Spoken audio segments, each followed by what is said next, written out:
Student, आज हम सीखने वाले हैं पाठ क्रमांक 2, यानी एक पोएम है जिसका नाम है फूल और कांटे।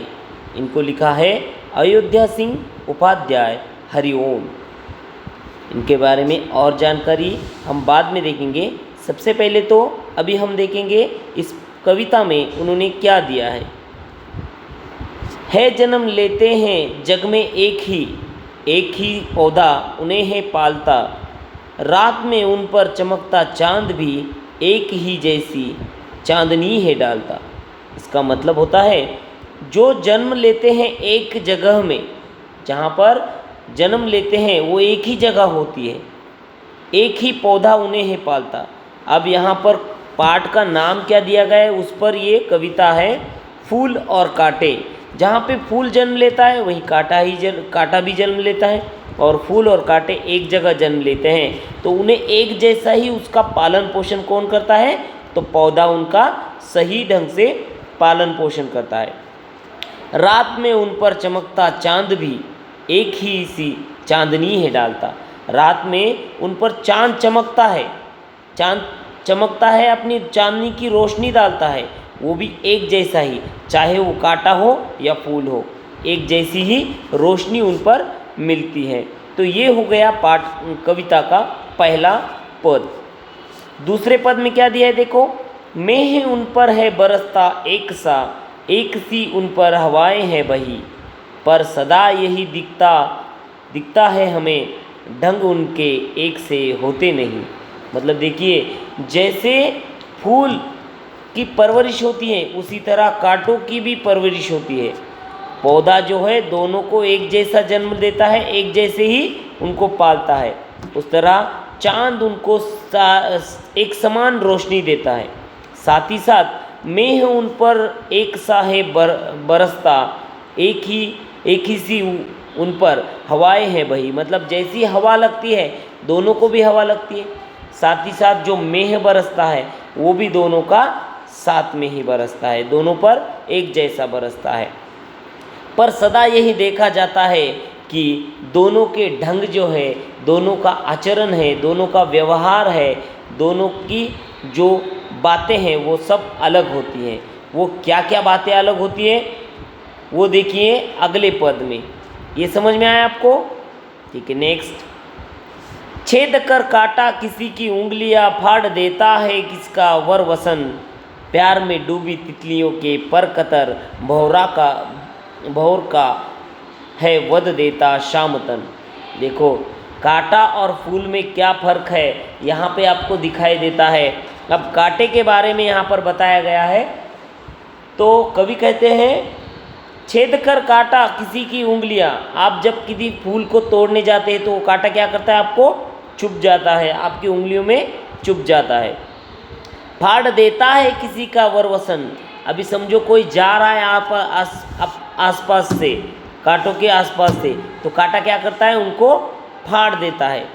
तितलियां भी जाती है कभी कभी फूल की सुगंध लेने, तो उस तितलियों के पर भी वो कतर देता है, कांटा पर को फाड़ देता है।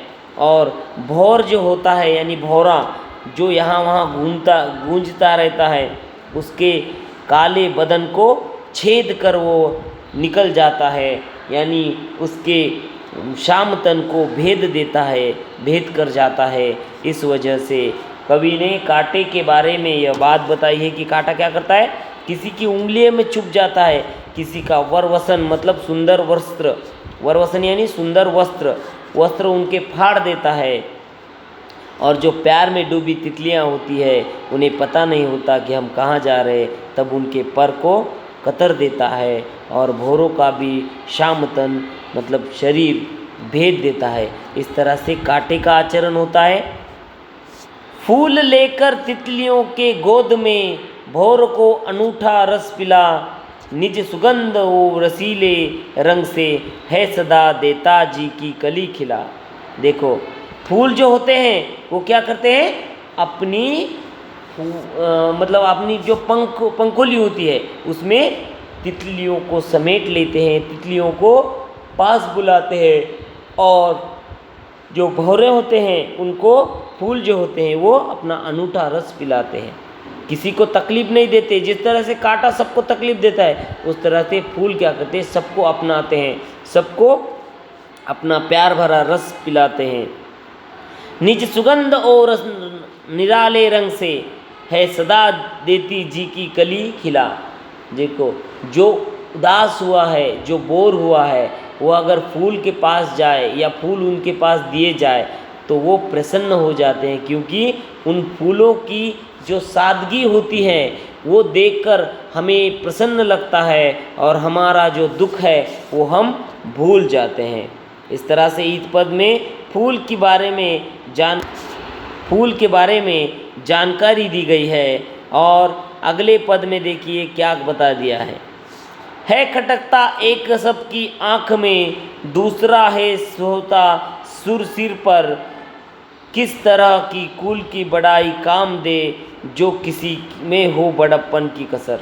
देखो, जो दोनों एक जैसे पले बड़े, एक जगह पे जन्म लेते हुए एक जैसे पले बड़े, एक जैसी उनको सूरज की धूप मिली, एक जैसी चंदा की चांदनी मिली, एक जैसी हवा उन पर है बही, और एक जैसा होकर भी उनके जो आचरण, उनके जो रंग ढंग है, उनका जो व्यवहार है वो काफ़ी बदला हुआ दिखाई देता है।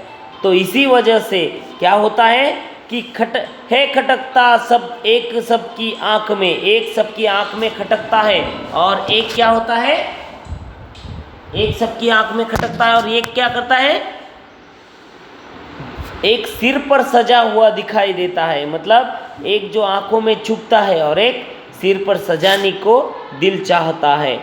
इस तरह से दोनों में फ़र्क है। और ये फ़र्क क्यों है, किस तरह की कुल की बड़ाई काम दे, मतलब कुल की बड़ाई क्यों काम देती है, कभी काम नहीं देती। कब तक, जब तक वे अपनी मेहनत से अपना बड़प्पन तैयार नहीं करते, बड़प्पन निर्माण नहीं कर सकते।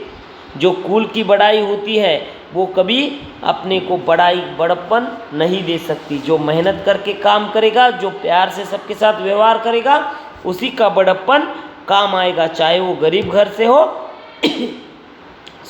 या फिर अमीर घर से। तो इस तरह से ये पद और उसके अर्थ मैंने बता दिए। इसको अच्छे से लर्न करो। आशा करता हूँ आपको ये पाठ समझ में आया होगा। धन्यवाद।